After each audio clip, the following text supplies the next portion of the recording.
Hi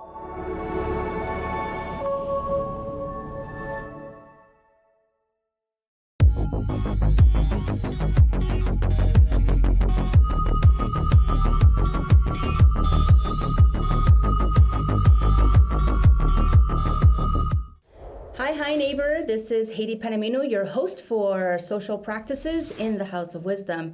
I am here today with a very special guest and very good friend of mine, cohort in many different projects, Deborah Gregson. Now, Deborah, I'm going to let you do a little intro of yourself because there's a lot to say about you and the things you do. And then we'll talk a little bit about what it looks like in our city right now for affordable housing and some different challenges that we're having in the area of sustainability when it comes to living in proper conditions. Deborah? Okay, well, thanks, Haiti. I'd like to call myself a social entrepreneur, but first and foremost, I am a survivor of mental illness and a survivor of 5 children and a grandmother of 16.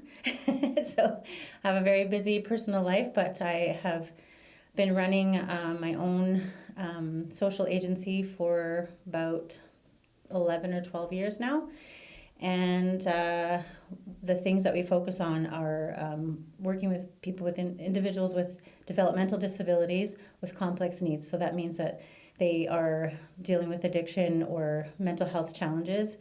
And so I know quite a bit about some of the challenges for finding housing and finding the right kind of housing for individuals who struggle because they have income struggles as well as the need for certain types of support and a supportive environment.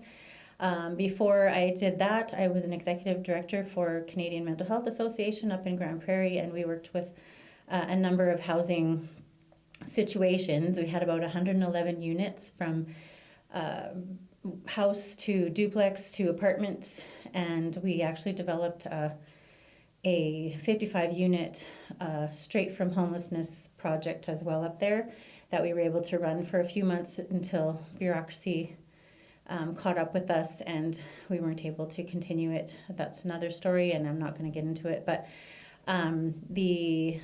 certainly firsthand knowledge and firsthand experience with the challenges of trying to provide an environment for people to be able to move past the challenges that they have and be able to integrate into the community and be to live their best life. So in the course of all of this, in my company right now, we have 5 residences. One is a rural residence for recovery support focus. And then we have 4 other residences that we house people in. And then our company is managing a project that's happening in Grand Prairie, which is a government-funded municipal collaboration for individuals who are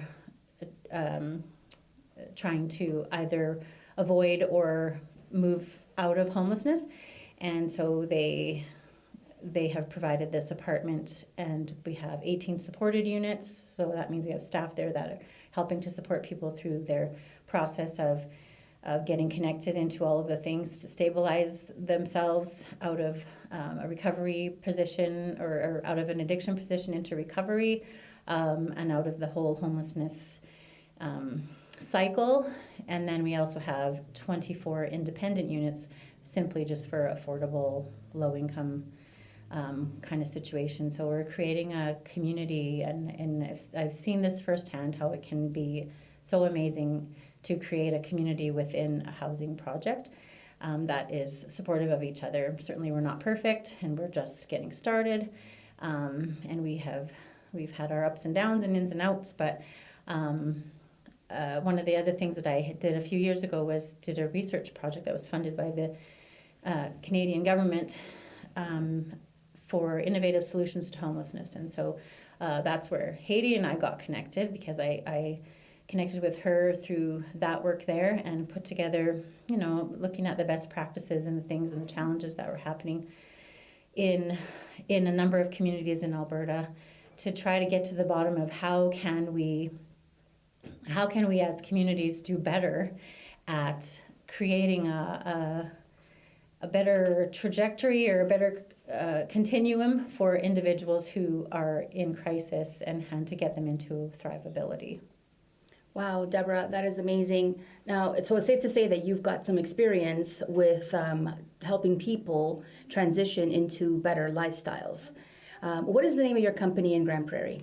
So my agency in Grand Prairie is Hearth Social Profit Company, and it is actually a for-profit company only in name because we didn't want to have a board. So I started this company, and I have one partner and two amazing managers that are helping us to grow the company and into different directions. And then through the Momentum Project, I started a not-for-profit called DMG, Do More Good, Social Benefit Housing and Community Development Corporation. So I like long names. I don't know why. But anyway, so we have those two partnering together. And between the two of us, we raise dollars and we try to make stuff happen. That sounds really amazing, but it's very grassroots and very little bit at a time. In the last year, we've been able to actually develop housing units out in that rural project that I was telling you about. We were able to get some oil field units and get them set up there and make homes out of them. So we'll be able to have 3 people plus a staff that live there. Right now we have 2 individuals that are living out there being supported, and they both have developmental disabilities challenges, but they also have addiction recovery needs as well. So we're unfortunately our systems are not built for people with developmental disabilities, especially FAS, and so they don't do very well in treatment situations necessarily. I'm not speaking generally. I'm sure there are some that are doing quite fine, but we've just found, especially with the people that we work with, that it just doesn't work for them just because of the kind of support they need, the kind of learning that they do.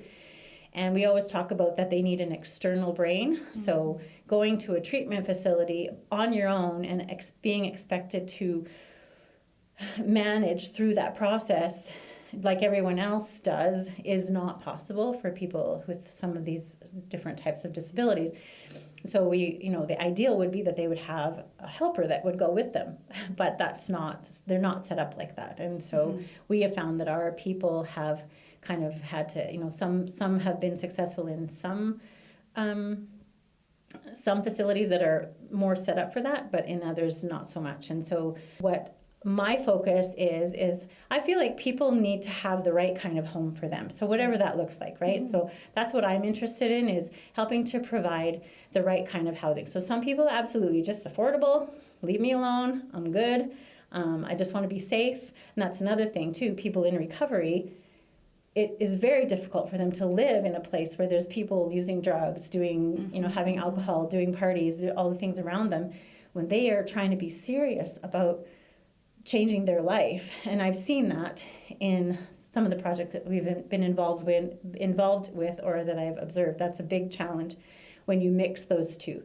And so we have to be able to coordinate our efforts to have the right kind of housing for the needs of specific populations, I guess is the best way to say it.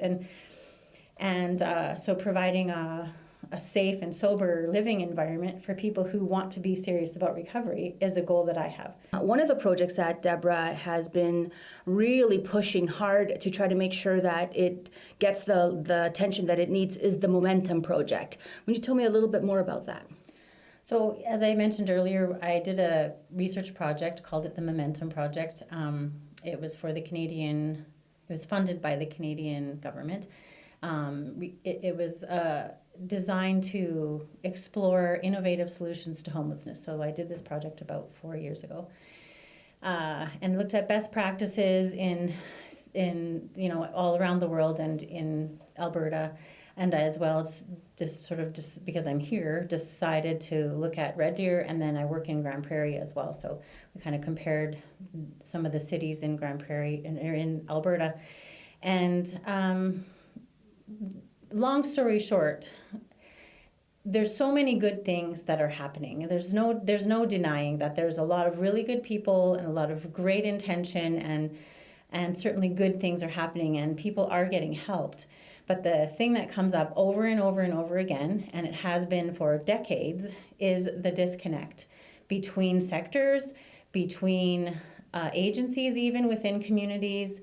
And so that was really where the Momentum Project kind of coalesced for me, and the report that I created is really about what does that look like when a community comes together in a collaborative way to address the needs of that community and what that can look like. And so, we're talking about understanding first of all, understanding what are the challenges, and then looking at each other and saying, what are the resources that we share together? And you need all of the sectors. You need the business people and the corporate people for the dollars. You need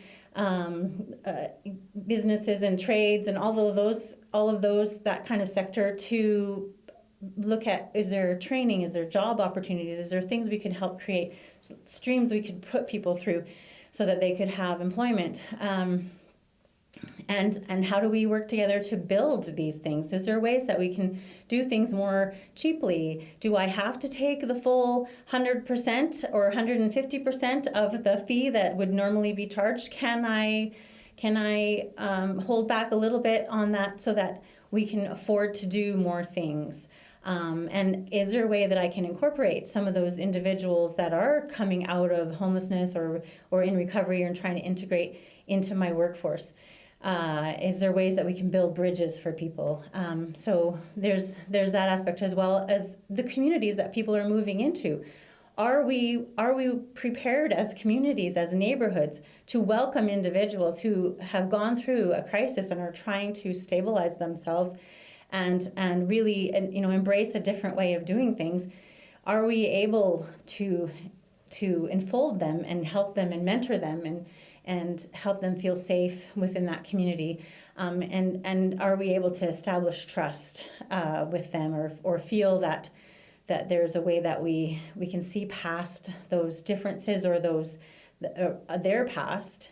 What are the stigmas? What are the assumptions that we're making about people? So from everyday Joe on the street to Mrs. Jones at church to the business people, to the social agencies, to the local government, to the corporate sector, to the trades, to our how the provincial government factors into that as well, and all of that, and then to the federal government. There is still too much disconnect. Right. And there's, again, a lot of resources are being poured into this. A lot of things are happening, but how well are we coordinating them? And the other thing that happens too is that a lot of those resources get plowed into the larger communities. And so the smaller communities where there still are challenges are sadly under-resourced, partly because they don't have people there who can advocate for those resources, and partly because their projects aren't big enough and to make enough of a splash to warrant the attention or whatever. So people are having to leave their home communities because they're in crisis and they need help. And that really, for a lot of people, that's trauma right there. That's another trauma. I don't think that there's anyone that wants to stay in crisis and stay in pain and stay in the vortex of homelessness. I don't know that there would be anybody really who really wants that. So there are ways and means, and we are the ways and means. And so for me, that was a really big message of the Momentum Project, was that if there's a way to get that happen. But the big take home for me was, it only happens if there's money. And if there's money, then you can get people to come and listen to you and look at what you're doing.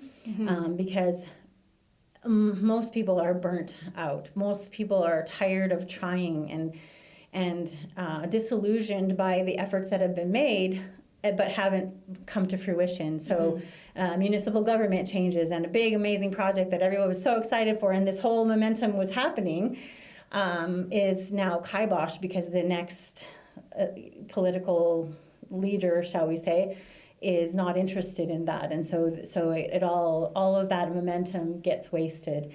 So there's ways to bring a community together, and so anyway, that was part of what I don't think I have all the answers, but certainly was what was explored within the Momentum project, and the concept of having a large project that can coalesce people, or a big focus that can coalesce everybody's energies and create not only solutions but also sustainable resources from that, brings us to where the place I got to is during this period of time. I met a fellow who runs a hotel in Red Deer, and we talked about that. He was hoping he could retire, and he really liked the idea of having his hotel become a place where we could do some of this kind of thing, where we could have housing, where we could do programming. And so I met him, and I went to go take a look at the place, and I knew right away that this place could be amazing. Right. I mean, we have the Michener, the Michener lands. There's opportunities all over Red Deer to do this kind of thing, and this hotel was certainly got my attention.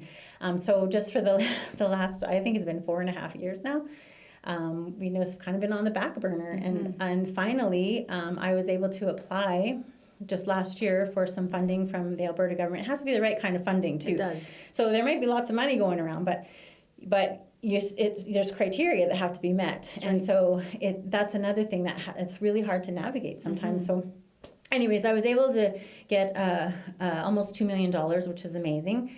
And if I can get the financing sorted out, then I'll get the grant. So because of that grant, that's helping me to be able to get the financing. So right now, as we are recording this, I am hopefully a week and a half away from knowing if the funders or the lenders are going to give me the go-ahead, the green light. And then we'll be able to do some renovations. 40 rooms are going to be slated for affordable housing. Perfect. And I've committed for 40 years.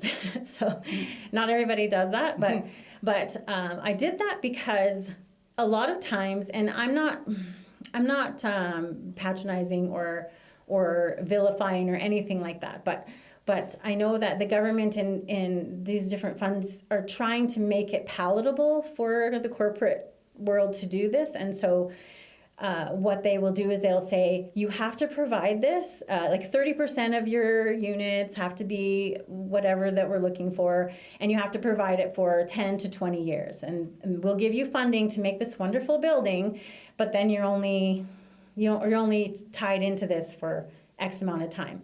So then what happens? Mm-hmm. What happens at the end of that? These people who've made this their home, who it's helped them, you want to stay where you live. You want to stay and be comfortable, and then now they have to leave because the place is being turned into more of a market. So there's two ways.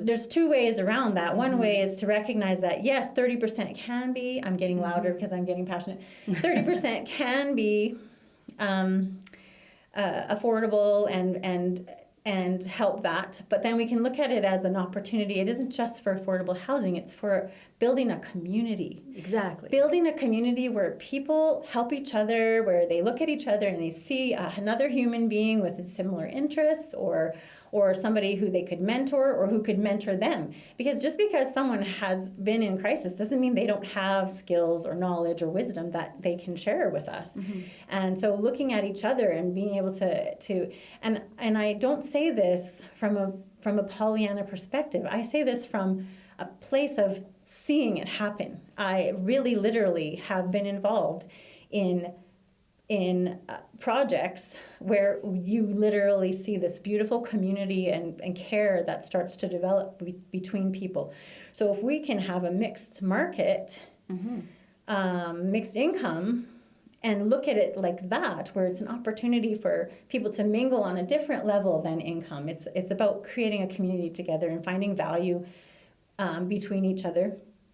then we create a system of sustainability. So we have, yes, the market rents are giving us money, and then we can afford to offer a lower rent. But then when that individual moves themselves out of that place of crisis, and they now have employment, they can afford a higher amount of rent. Then they pay a higher amount of rent, and then that opens up another unit somewhere else that could be a low income. So it can become a sustainable thing. And if you don't need any, then to be tied to having to have them it can be problematic. But at the time, if you don't need any, then you're making lots of money on your stuff. But if the need arises, then you're ready to, okay, I got this to happen. So so I understand, governments and people who are using taxpayer dollars, they have to have some protections, they have to have some criteria, and so there's a balance for them between offering this, but then also being accountable and responsible with it. And sometimes those two things can create barriers and can create some difficulties that need to be managed somehow. And it is not for the faint of heart. That's for sure. This whole process.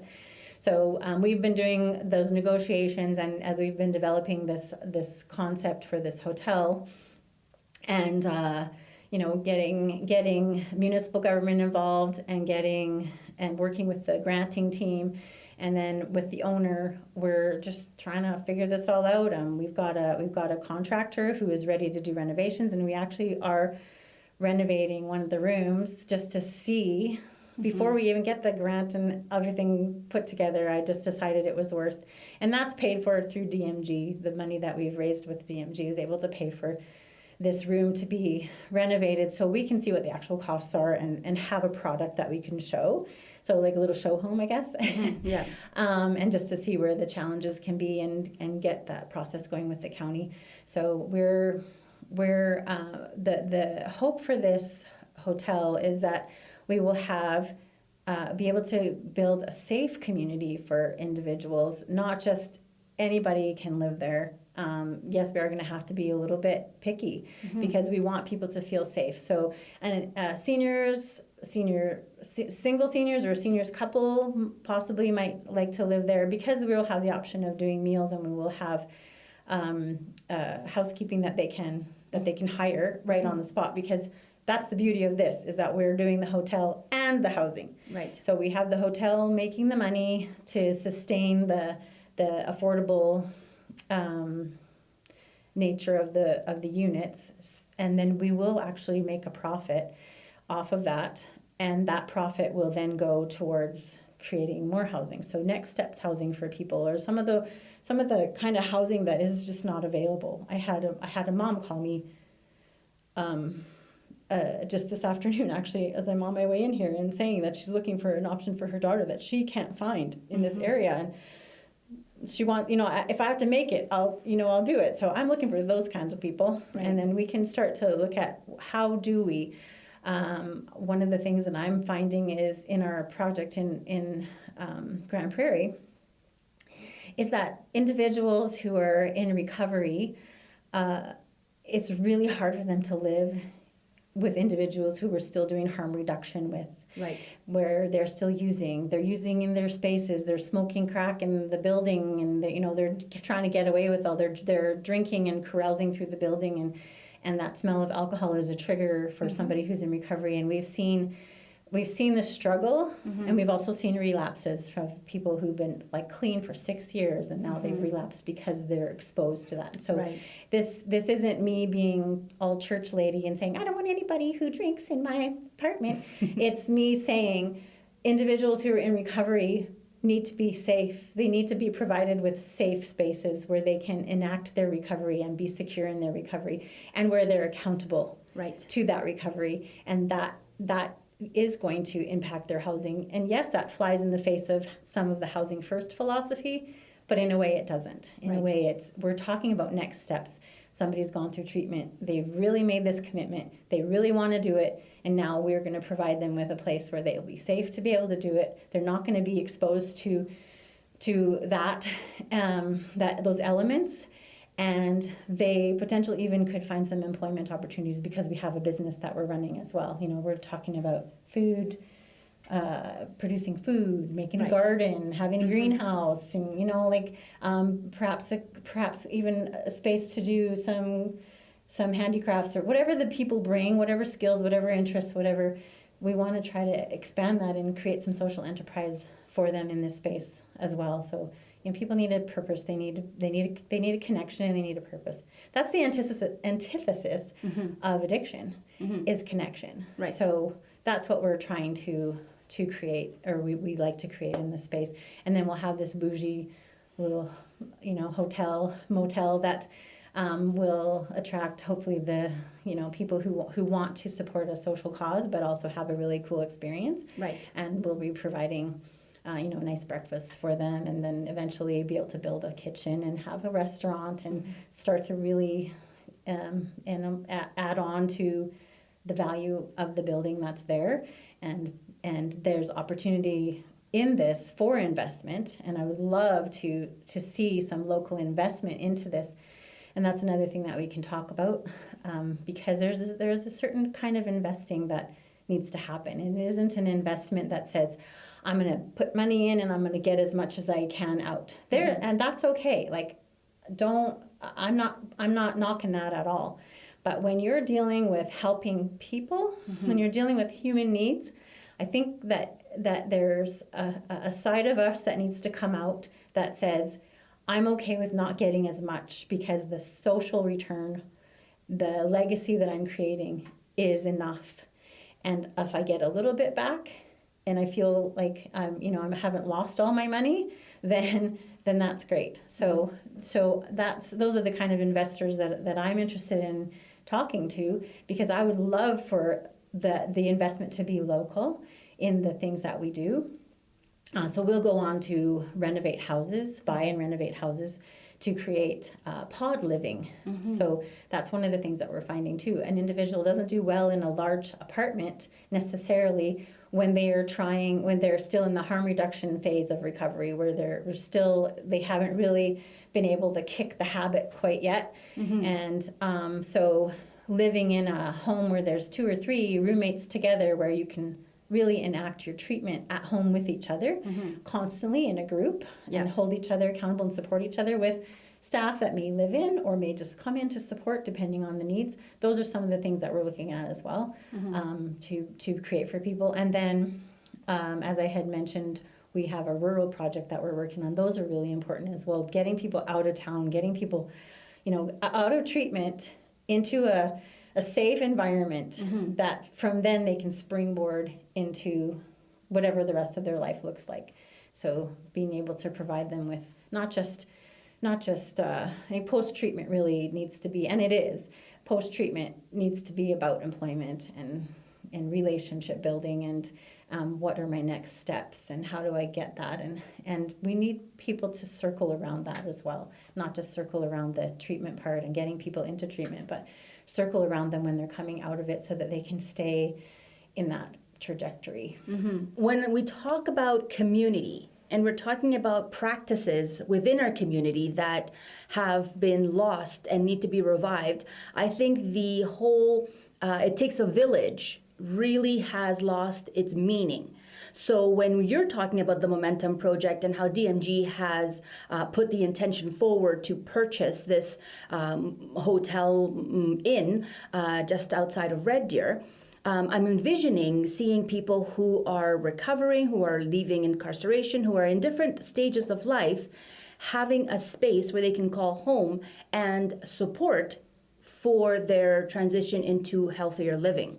So in that type of a vision, we do need a community to step up and be a part of this change, because as political systems change, as you've mentioned, they might not have the same vision, but the need is still the same. So I feel like projects like yours, especially, thank you for bringing it to Red Deer, because you're coming all the way from Grand Prairie with this beautiful vision that the province has now said, Deborah, we believe in this vision, here's some money, how are you going to use it? Okay, that's fantastic. We love the province for giving us this opportunity, but they didn't give us all the money we need. So in that loophole, or whatever you call it, that is not a complete set of tools that are required. What is it that DMG needs right now to fulfill this type of vision? Okay, so if the funding goes through, we can certainly do this. Growing it, absolutely, local investment, even having that would be amazing. But we can still make this happen that way. The one caveat that I have is that I cannot offer supported living in this space.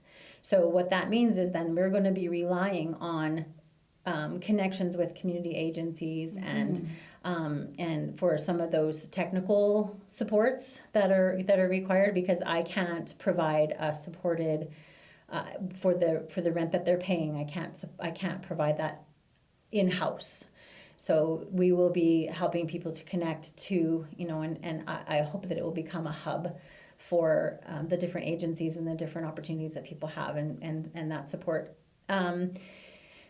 Because it isn't in a neighborhood per se, there will be a need for having connections. So when I mentioned our garden that we want to build, we would love to have food security. We want to contribute to the whole concept of food security, and so community members could come and help us with this community garden and be a part of teaching skills and learning skills from the individuals that are there. We hope to be able to put on some classes, and people could literally come and learn how to be self-sufficient, as we grow this. So that's one of the ideas, and that, it kind of is a metaphor, I guess, for what we're talking about.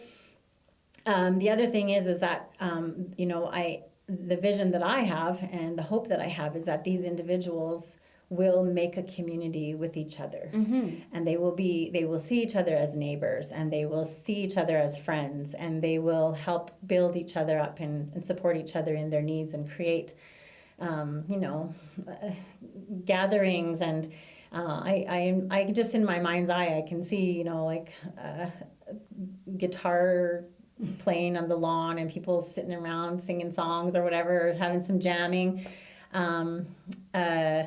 And dramatic productions, exploring the interests and the needs of the people.